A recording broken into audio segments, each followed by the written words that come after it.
Assalamualaikum warahmatullahi wabarakatuh. Perkenalkan nama saya Dava Heliansa dengan NIM 12408021030071 dari kelas 1C akuntansi. Dan pada video ini saya akan menjawab soal UTS dari Matematika Ekonomi dan Bisnis. Ya, langsung aja kita mulai dari soal 7. Berikut adalah soal 7. Suatu barang mempunyai kecenderungan permintaan sebagai berikut. Jika harganya 20, maka juga permintaannya 120. Tetapi bila harganya naik menjadi 50, permintaannya hanya 60. Sementara itu, di pihak lain, jika harganya 20, produsen menawarkan 20 unit. Tetapi bila harganya 50, produsen menaikkan penawaran menjadi 120 unit. Tentukan fungsi permintaannya, fungsi penawarannya, keseimbangan pasar, dan tunjukkan keseimbangan pasar tersebut dalam bentuk diagram kartesius. Nah, tentunya di sini kita jawab dari fungsi permintaannya. Berikut adalah rumus dari fungsi permintaan. Ya.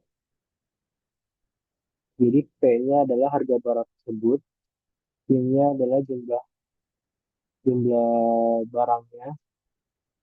Maka diketahui bahwa Q-nya, Q1-nya itu 120, Q2-nya 60, P1-nya 20, dan P2-nya 50.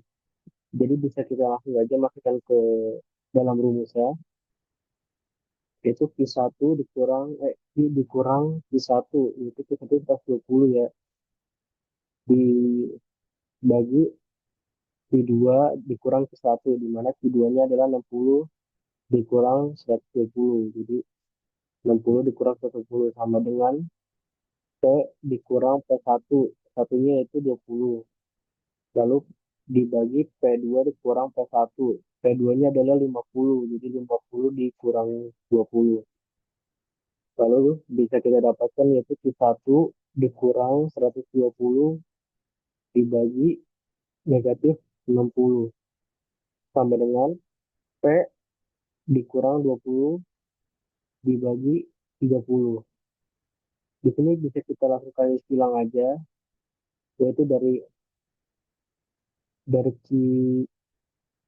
yang pertama ya, dari Q dikali ke 30, jadi mendapatkan 30 Q, lalu 120-nya dikali 30 mendapatkan hasil negatif 300, ya, 3.600. Sama dengan ini juga kita kali silang, P-nya dikali negatif 60, jadi negatif 60 P, lalu 30-nya dikali di, di negatif 20-nya dikali negatif 60. Jadi hasilnya positif 1.200. Lalu bisa kita pindahkan saja 3.600 ini ke sebelah kanan. Jadi 30 Q sama dengan negatif 60 P ditambah 4.800. Jadi QD-nya itu sama dengan 160 dikurang 2P. Lalu kita lanjut ke fungsi penawarannya. Ya, di sini rumusnya masih sama, tapi dengan Q1 Q2-nya itu berbeda. Jadi Q1 Q2-nya bisa diambil dari yang ini. Ya, Q1-nya itu jumlah unitnya 20, 30, dan P-nya itu kita bisa ambil dari harganya itu 20 dan 50. Jadi bisa kita ketahui bahwa Q1-nya itu 20, Q2-nya 110, P1-nya 20, dan P2-nya 50. Langsung kita masukkan lagi perumusnya seperti fungsi permintaan tadi. Jadi Q sama dengan Q dikurang Q1 yaitu 20. Jadi Q dikurang 20 dibagi 120 dikurang 20. Sama dengan P dikurang 20 dibagi 50 dikurang 20. Langsung bisa kita dapatkan hasilnya itu Q dikurang 20 dibagi 90 sama dengan P dikurang 20 dibagi 30. Jadi 30 pi dikurang 600, gitu. Kita bisa dapatkan hasilnya dengan perkalian silang, yaitu 30 pi dikurang 20, negatif 20 dikali 30. Jadi hasilnya negatif 600. Sama dengan P-nya juga kita bisa kali silang, jadi P dikali 90 jadi 90 P, lalu 30 min 20 dikali 90 sama dengan negatif 1800. Jadi 30 pi sama dengan 90 P dikurang 1200, karena negatif 600-nya dipindahkan ke sebelah kanan, jadi bentuknya positif. Maka si F-nya itu sama dengan negatif 40 ditambah 3P. Langsung kita bisa masuk ke rumus keseimbangan. Setelah kita ketahui bahwa PD dan PS-nya segini, maka bisa kita masukkan rumusnya, yaitu PD sama dengan PS. Kita masukkan PD-nya di sini, rumuskan PS-nya di sini. Jadi 160 dikurangi 2P sama dengan 40 ditambah 3P. Kita langsung dipindahkan aja 2P-nya, negatif 2P-nya ke kanan, itu negatif 40 ke sebelah kiri. Jadi bisa kita dapatkan 200 di 200 sama dengan 5P, maka P-nya itu adalah 40. Setelah kita bisa dapatkan P-nya, maka bisa langsung kita substitusikan. Jadi 160 dikurang 2 harusnya ini P, jadi karena P-nya sudah diketahui bahwa P-nya 40, maka 2 dikali 40. Maka saya 160 dikurang 80, maka hasilnya 80. Begitu juga yang QS-nya ya. Yang QS-nya juga merupakan hasil 80. Maka titik keseimbangannya adalah 80, 80 dan 40. Berikut adalah diagram Cartesiusnya.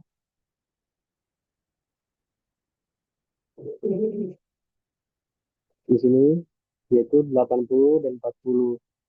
Itu adalah titiknya.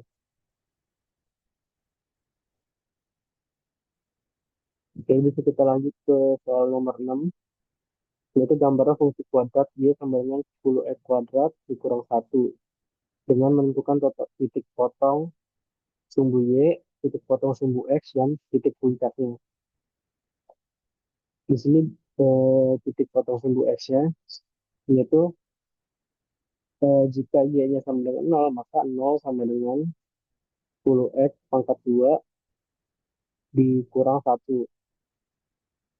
Maka jika kita pindahkan 10x ke akar 2 ini, 10x pangkat 2-nya ini ke sebelah kiri, jadi negatif 10x pangkat 2 sama dengan negatif 1. Kedua ruas ini kita dibagi 10, maka hasilnya x akar 2, x pangkat 2 sama dengan 1/10. Maka x-nya adalah kurang lebih itu eh, akar 10/10. Jadi x1-nya itu negatif akar 10/10, dan x2-nya adalah akar 10/10. Atau bisa disimpulkan menjadi x1-nya itu negatif 0,316 dan x2-nya itu 0,316. Dan berikut adalah titik potong sumbu Y, yaitu jika x 0 maka Y sama dengan 10, karena x1 sudah dijadikan 0, maka dikali 10 akar 10 pangkat 2 dikurang 1. Jadi hasilnya 0 dikurang 1, maka y-nya adalah min 1. Maka bisa kita lakukan juga saja ke titik puncaknya. Kita bisa menggunakan fungsi itu, yaitu y sama dengan ax kuadrat ditambah bx ditambah c. Rumus untuk titik puncak x itu x sama dengan negatif b per 2a. Karena di sini tidak ada b-nya, jadi b-nya itu adalah 0, a-nya itu 10. Jadi bisa kita dapatkan bahwa X itu sama dengan negatif 0 dibagi 2A atau 2 kali 10 itu 20. Maka X adalah 0. Jadi bisa langsung disubstitusikan pada Y. Jadi 10 X akar 2 dikurang 1. X-nya kita ubah jadi 0. Maka hasilnya 0 dikurang 1. Maka Y-nya adalah min 1. Maka titik puncaknya adalah 0 dan min 1. Berikut adalah eh, bentuk dari eh, titik koordinatnya. Ya, bisa kita lanjut ke soal nomor 4, yaitu tentukan persamaan garis yang melalui titik negatif 4 dan negatif 4 dan 8 dan 2 2. Lalu tentukan grafiknya. Berikut adalah rumus persamaannya ya. Jadi rumusnya itu Y dikurang Y1 sama dengan Y2 dikurang Y1 per X2 dikurang X1 dikali X dikurang X1. Jadi bisa ketahui bahwa Y1-nya adalah 8, Y2-nya adalah 2, X1-nya adalah Y4, dan X2-nya adalah 2. Bisa kita masukkan saja semuanya ke dalam rumus. Jadi seperti ini.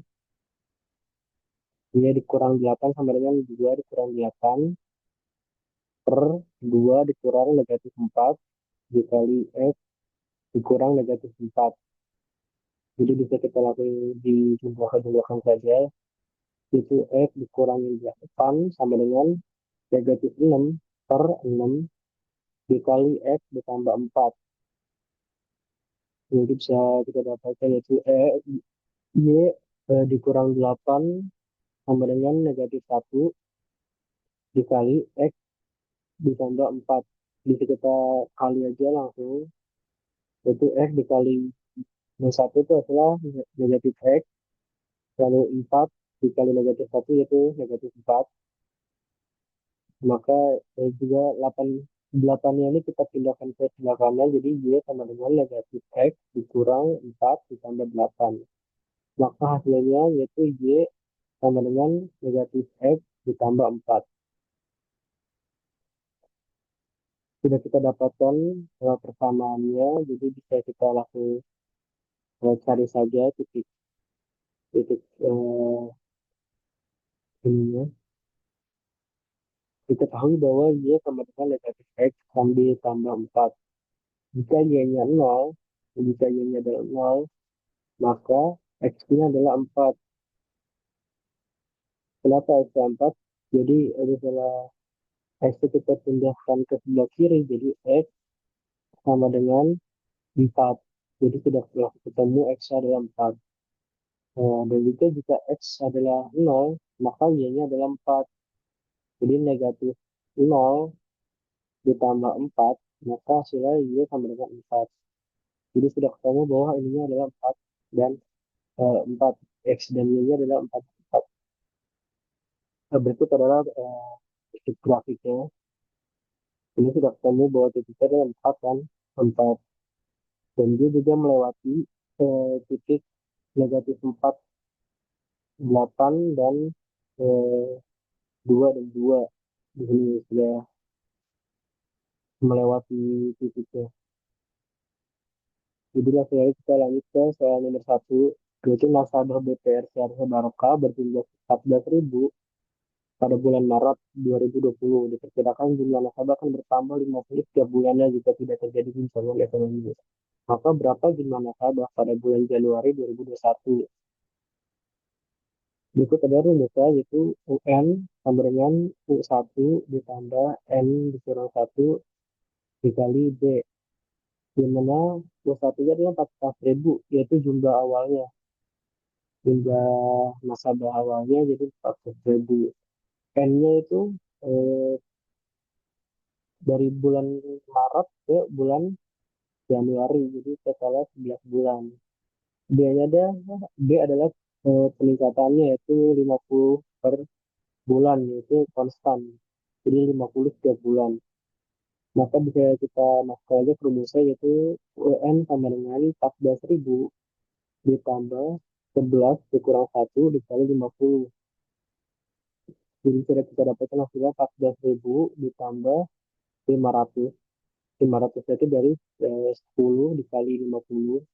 Sudah hasilnya 500. Maka hasilnya 14.500.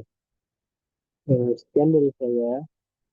Mohon maaf jika ada salah kata atau yang sedikit dibingungkan. Itu saja dari saya. Wassalamualaikum warahmatullahi wabarakatuh.